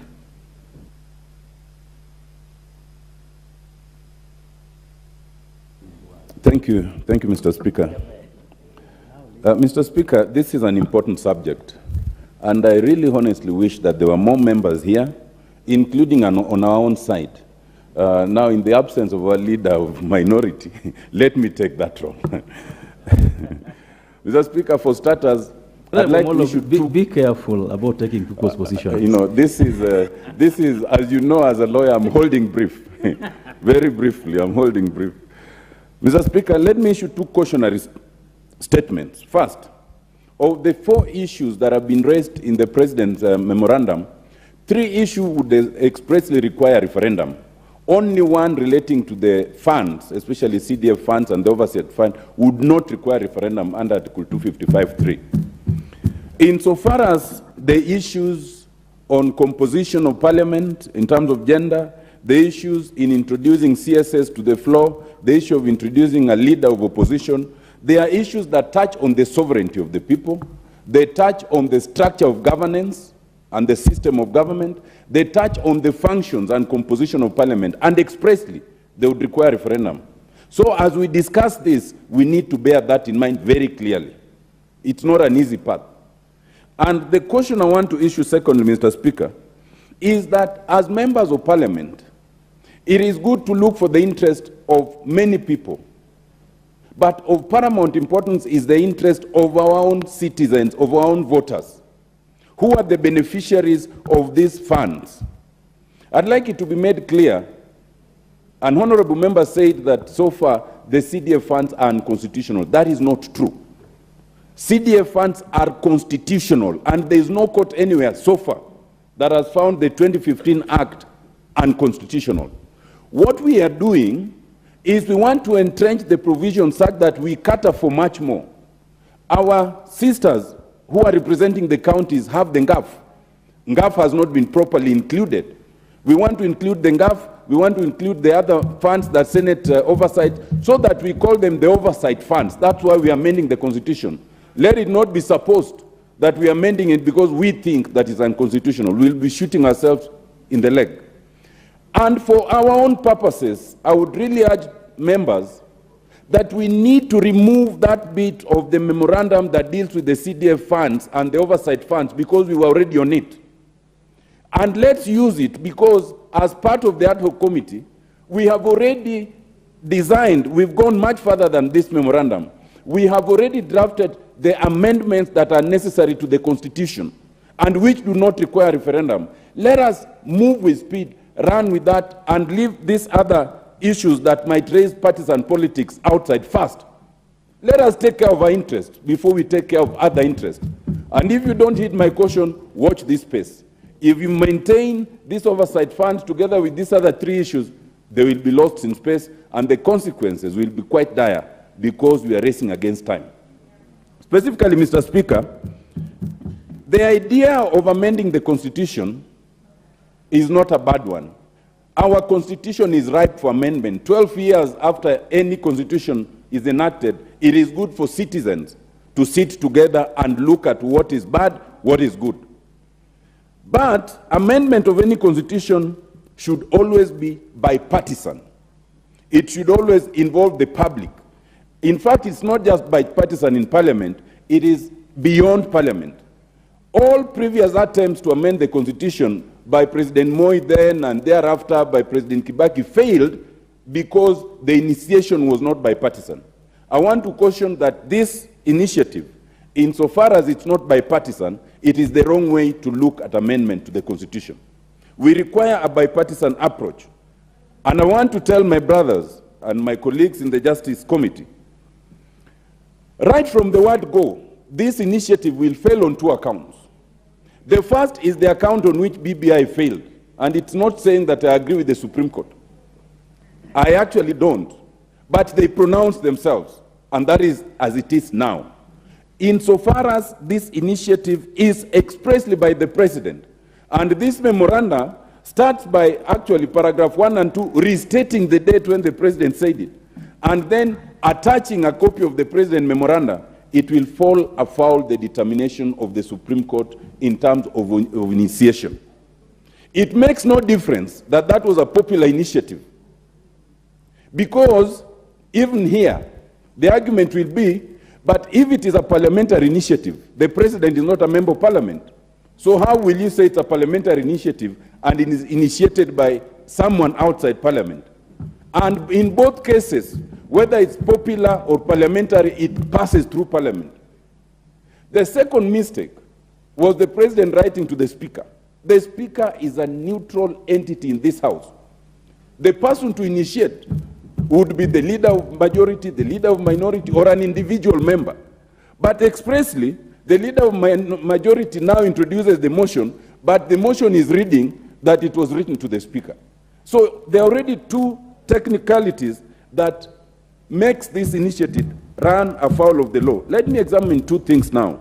One, the idea of the leader of opposition. Mr. Speaker, this is a bad idea. It is an idea that is not well-founded, either in terms of constitutionalism or in terms of purpose. And it does not take cognizance of Article 108 and Article 130. Let's be clear, Mr. Speaker. In this House, there is no government, there is no opposition, as per the Constitution. If you look at Article 130, national government comprises the President, the Deputy, and the Cabinet, not the leader of majority, not any of you here in Parliament. And when we come here as minority, we don't come here as opposition, we come as minority. The word opposition does not appear anywhere in the text of the Constitution. So how can you introduce a leader of an non-existent entity? Honorable Wanyonyi, I'm telling you now, I'm helping you understand the law, so just listen. That idea is precipitated on a misinformation and misunderstanding that those who are in the majority are here on behalf of the executive, and those in the minority are here on behalf of the opposition. That is not so. In fact, the whole idea of this presidential system is that we, as a parliament, check on the executive as a collectivity. The moment you start trying to bring the leader of opposition, you run into many problems. The first problem is you can actually have a parliament where the majority has not produced the presidency. Can you imagine a situation where if we had maintained what we believe is ours, Azimio is the majority in this House, and Kenya Kwanza is the minority? Can you imagine a situation where then Azimio would have the presidency, then you get another person who is in Azimio to come be the leader of Kenya Kwanza in Parliament? Isn't that ridiculous? It is based on the assumption that whoever produces a majority in Parliament will always be the president. It is not so. Secondly, if you look at 108, there's the leader of majority, there's the leader of minority. So I suppose you then remove the leader of minority and replace it with the leader of opposition. And what do you do with the leader of majority? Do you still call him or her leader of majority? You'll call them leader of government business, and there's no government in Parliament. But what if the person who's run up is actually an independent? Because the Constitution allows. So you run as an independent, and then you get the second highest votes. Then now you come to Parliament to head a party which you are not part of. It is ridiculous, ladies and gentlemen. Let us rethink this thing seriously. The question of having a leader of opposition because we want accommodation is a question we must examine deeply and not artificially. If we want a parliamentary system, let us be honest and adopt that system. I will tell you that in the Committee of Experts, we had actually adopted a parliamentary system, but it was changed by our colleagues in Parliament then. I'll move very fast, Mr. Speaker, just 2 minutes. The question of cabinet secretaries in Parliament, they will be strangers. The President is not a stranger because he's allowed. The head of Treasury comes here as of necessity because we are the budget making. But the cabinet secretary does not come to the floor of this House. The cabinet secretary stays at the bar. So if you want cabinet secretaries on the floor of this House, then you must admit them as members of Parliament. That changes the numbers, that changes the functions. And is it a good thing? No. First, because you will definitely weaken the committee system. Our Constitution gives committees so many powers, the powers of the High Court, which have never been used. Why haven't we used them? If we can't use them as 15 or 20 people sitting and we have the power, what is the assurance that as over 349 we will use them? And Mr. Speaker, if you allow me, mark you that when you do that, something else comes into play. There's a reason why there's a prescription in composition of committees. Those of the majority always have a majority of one. But in the oversight committees, those in the minority have a majority of one. So that in the oversight committees, we can better check the national executive. If we come here with the numbers the way now playing, there will be no oversight. The oversight committees will be dead. Parliament as a plenary will be doing put the question. And the question will be put and the CSS will go. I want to say, Mr. Speaker, lastly, that we might think we are strengthening parliamentary democracy, but we are weakening it. And we must be very careful, including on the question of numbers. You must know that the question of numbers in terms of gender representation goes against the contrary question of the cost. Are Kenyans prepared to pay 100 more members of parliament or not? I think the fundamental question we must ask ourselves, do we still need 2 houses of parliament today? If you ask me that, I would say no. Thank you so much, because we have entrenched devolution sufficiently. Thank you, Mr. Speaker. Thank you so much, well said. I hope you get a chance to pursue those arguments at the right time. The Honorable Timothy Rotich of Market West. Yes, thank you, Mr. Speaker, sir, for giving me this opportunity to contribute on this heavy subject matter. Mr. Speaker, I know it's not very easy to speak after listening to wisdom from Senior Counsel Otiende Amolo, but Mr. Speaker, I can only say this, that looking at the intention of the President, it only takes a President who believes in constitutionalism and the rule of law to be able to propose such raft of constitutional amendments. Mr. Speaker, if you have a President who still believes that we still need a strong opposition in this country, then as a country we must be proud of that President. Because if it was any other President, his intention would be to suppress the opposition. So, Mr. Speaker, looking at this document that we have today, Otiende Amolo has talked about that the President has initiated a constitutional amendment. In my opinion, this is a memorandum. This cannot qualify as an initiation of a constitutional amendment. This is a memorandum requesting Parliament to institute a constitutional amendment and cannot therefore be interpreted to mean the President has initiated a constitutional amendment. Mr. Speaker, I have looked at the issues in a broader perspective. On the issue of gender inclusion and affirmative action, Mr. Speaker, it must be alive to this Assembly that already as we speak, the court has made a finding to the effect that this House is not properly constituted and is not in conformity with the law. So it is a matter that we must take up seriously. Mr. Speaker, I have looked at the proposal by the President, and I associate myself fully with that proposal. The President has argued that currently this House has 290 members of Parliament. So a third of it, we shall have 97 members of Parliament who are women, in terms of gender, as currently constituted. So, Mr. Speaker, the proposal by the President is a sound proposal that, if adopted, will be able to make the equation easier in terms of amending the Constitution to input the gender principle. Mr. Speaker, if you look at the issue, on the same issue, the proposal by the President, which, if adopted by this House, will be progressive, is he has provided that the law be amended to establish a women's inclusion and political participation fund. Mr. Speaker, gender inclusion should be progressive and realized at a certain end.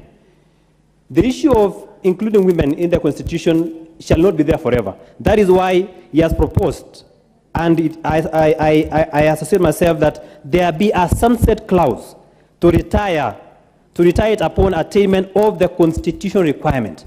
So as we retire to amend this Constitution, we should remember that we should have a sunset clause, because there shall come a time that we shall have equality in this country, so that we avoid this gender of trying to assist the other gender. The issue of CDF and the Senate oversight and the NGAF, Mr. Speaker, I fully support it, that we entrench it in the Constitution. And the reason for that is that in the event that the matter is taken to court, then to amend a legislation or a statute is easier than to amend the Constitution. So that if a question comes as to the constitutionality of CDF or NGAF or the Senate Oversight Fund, then it may require a referendum in future in order to amend it. That is why I fully support the same. And Mr. Speaker, in terms, I also support the Senate Oversight, the Senate Oversight Fund, so that currently, as we speak, there is a lot of wastage in the government, in the counties, so that Senate can be properly empowered to be able to check the excesses of the county governments. Mr. Speaker, on the issue of the official leader of opposition, Mr. Speaker, Montesquieu talked of separation of powers. He's the father of separation of powers. Mr. Speaker, for a country to function properly, right now as we speak, we have a serious minority in the opposition. For a country to function properly, we must have an office of the leader of opposition. And the reason for that is that that office will be able to check the excesses of the government. Mr. Speaker, it is very dangerous to have a government that is not properly checked. So, Mr. Speaker, instead of the leader of opposition going to the streets, let him come to this House and advance the interests of the minorities at the floor of this House.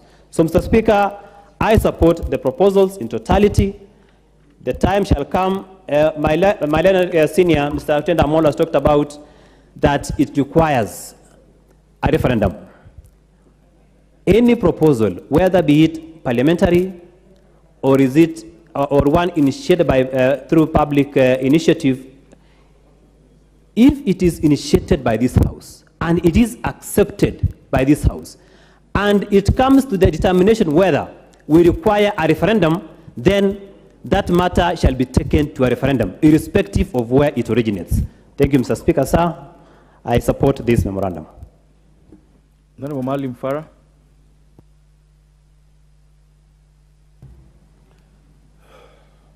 Mr. Speaker, thank you very much for giving me this opportunity. Mr. Speaker, we are going to be making very fundamental changes into our system of government that will impact on generations to come.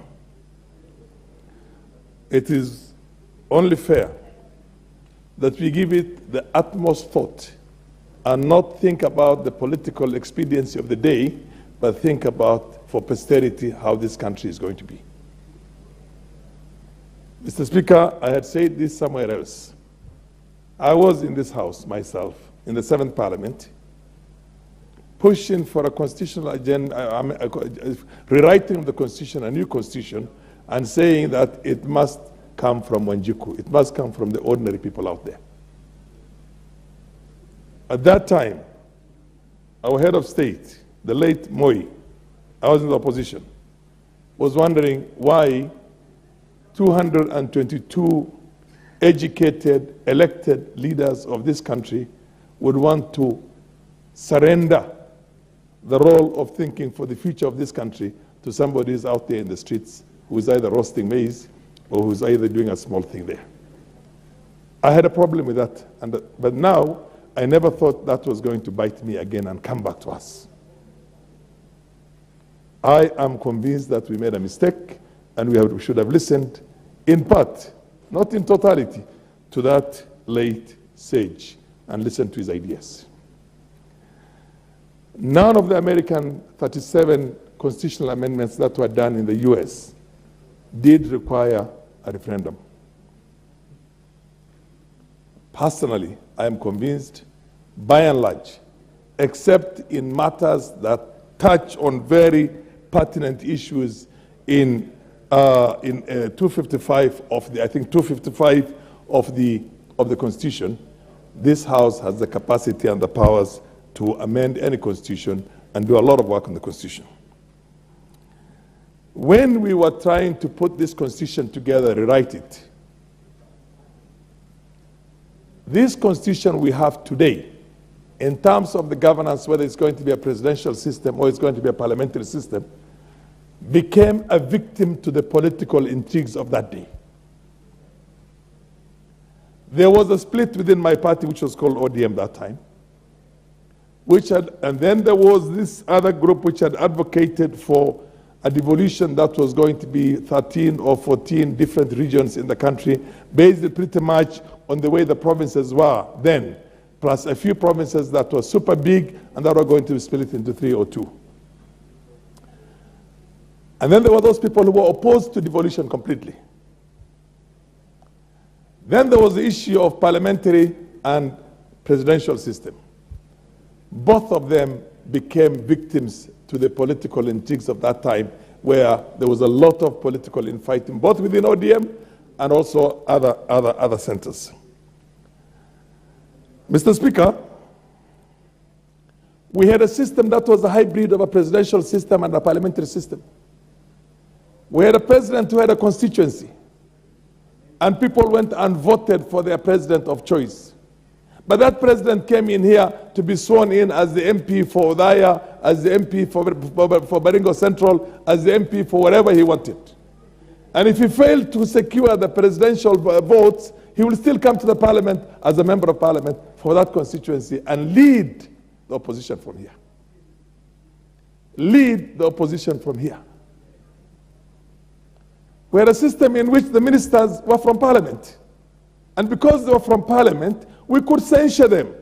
I remember one day sitting on that chair, Mr. Speaker, and I sent 8 ministers out of the House because they did not come up with satisfactory answers that is, in the opinion of the House, and in my opinion also, satisfactory and befitting their status in the country and the manner in which they should represent, how Kenyans should be governed. And I told them, you're not going to transact any more business until you come up with answers that are going to satisfy this House. And the president told them, do you know what you have done, you people?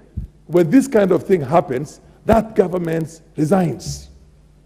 That is a censure motion on the government because you did not do your job right. And Kibaki warned his own ministers and told them, you go to parliament, parliament is supreme, parliament has got that, you must attend to the issues on parliament and act accordingly and fast enough on issues that are raised by members of parliament. Today, you have ministers who we don't even know their names. I don't know most of them their names now. And during our time when we were growing up, people like the MP for Kwanza, who is an old guy like me, although he pretends to be young and dyes his hair. You remember we used to have all the ministers, cabinet ministers in primary school on our own walls there. And we knew all the names of all the ministers in the country. And you knew the ordinary person out there in the village knew if they had issues with education, that minister must do something better than he's doing now. And when the delegations come to Gatundu, the ordinary people used to come and complain about such and such minister is sleeping on his job. We have a problem in education. We have a problem in roads and infrastructure. We have a problem in public works. We have a problem in local government. And that is why the late Mudavadi was such a famous guy. He was bigger than life because local government is the area where all the country was represented. Municipalities, county councils, town councils, urban councils. My position is we cannot bring in 20 strangers into the house and call them ministers that you have no powers to censure them. You can't tell them get out of the house and don't come back to this house until you're able to do your job right. How are you going to censor a minister who does not come with a satisfactory answer here? A minister who's sleeping on the job. Based on the proceedings of the house at that time, I think what we need to do is that we have to admit that we made certain mistakes. We borrowed from the German Länder. We borrowed from the Americans something. We borrowed something from the British. And then we tried to put together that thing for it to work. We are always people who want to borrow. I mean, we Africans must come up with our own narrative. It's like saying you have a car with an engine of Audi, with a chassis of Mercedes, and with a body of, and what do you call it, electrical system of Toyota. How far will that car take you? It can't take you. This constitution is similar to that. We need to revisit that. As far as the issue of the national government affirmative action fund is concerned, I had been advocating for something similar to that from the beginning. I said, instead of setting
problem. Let's agree that the opposition will be here to come and answer issues, to be able to look at the future, because what you are looking at is actually the future of this country.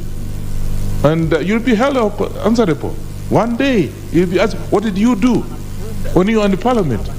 I want to go on record for having been in this parliament and we introduced the opposition.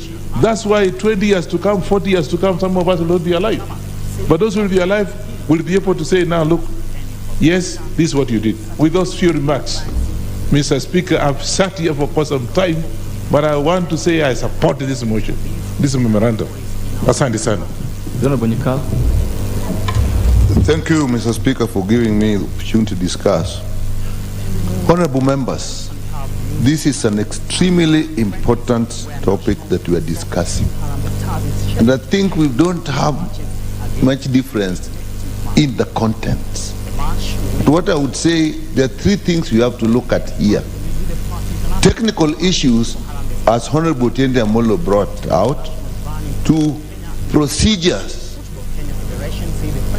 as I was indicating earlier in the morning. When I raised the issue of why are we having this motion without taking leave of the House, it's not because I have any issues with the content, but it is because we must look at procedures. If we don't do that, that is how the original issue of BBI, despite the content, actually faltered. What is the objective of this motion we have now, honorable members? If you look at it, it says, in regard to the memorandum, note, consider, make general comments. It's not asking us either to support or say we support or we don't support. So when that's okay to have make general comments, note, and consider, but at the same time, you realize that all these aspects that you're talking about have actually been placed before the various committees of this House.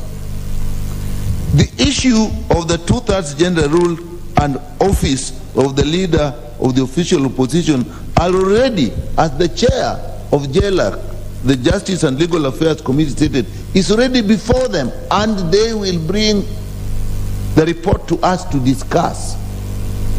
So again, why are we going through this process now? And that will come. If you look at the issue of decentralized funds, the National Government's Constituency Development Fund, NGAF, and the Senate Oversight, that already we have an ad hoc committee that even already reported to us in Mombasa. And Honorable Otiende said, if you're not careful, we can lose it if we bundle it together. If you look at the issue of the Cabinet Secretary to answer questions, this already before the Procedure and House Rules Committee. So we may be discussing very important things, but if we don't follow the procedures, if we don't look at the technical issues, we'll miss out on all that. And this issue, I think we must be very careful on how we go by the procedures. The other issue that I can talk about is the sincerity or lack of it of the amendments that are coming. The president during the campaign, when we were talking of amending the constitution, was very categorical. This is not the time for looking at the constitution. This is the time for improving the welfare of our people. What has changed now? Even very good things, if you are not sincere when you bring it before the people, they don't serve the purpose. So that is extremely important, lack of insincerity. Now let's look at the 2/3 gender rule. The issue again in this country is that we are not sincere on technical matters. The issue here is arithmetic. We as a country are not keen to pay the amount of money we need to have a large parliament. And we've been going around this round and round, that we should have gender 2/3. Nobody has a problem with that. That is why in the BBI, it was in the BBI. If you look at Article 177 of the Constitution regarding the composition of the county assemblies, that was taken care of. We would have just applied that math, and at the end of the elections, we count the number of women and of whichever gender is affected, and nominate enough, as is in 177. So it's not an issue that we can say some agree, some don't agree. If you look at the issue of the leader of opposition, again, we need a more profound change in the Constitution. As Honorable Tinde was saying, you have to look at the whole structure of presidential or parliamentary system, where you have leader of majority, leader of minority. He explained it, I can't do it any better. So again, those are technical issues that we look at. And the CDF fund, no argument at all. The whole country, everybody agrees, except a few civil society organizations that perhaps are being paid to destabilize this issue. All this we agreed on. So on the issue of contents, this country has agreed there is need to actually amend the Constitution. The areas that have been mentioned, apart from the technical issues, are areas that we all agree with. Therefore, honorable members, there's a time, will be the time when we must put aside our differences and look at procedures properly, intentions, sincerity of the people, whether they're president or who, that are bringing the issues before us. They may, by being insincere or not following procedures, actually ruin the whole process and will kill the contents. Honorable member, that is my contribution on this debate today, because to a large extent we are just actually giving our views. It doesn't make any contribution at all to the process that we'll go through. Thank you so much, Mr. Speaker, for giving me this opportunity. Thank you, Honorable Sigei. Francis of Sutik. Thank you, Mr. Speaker, for giving me the opportunity.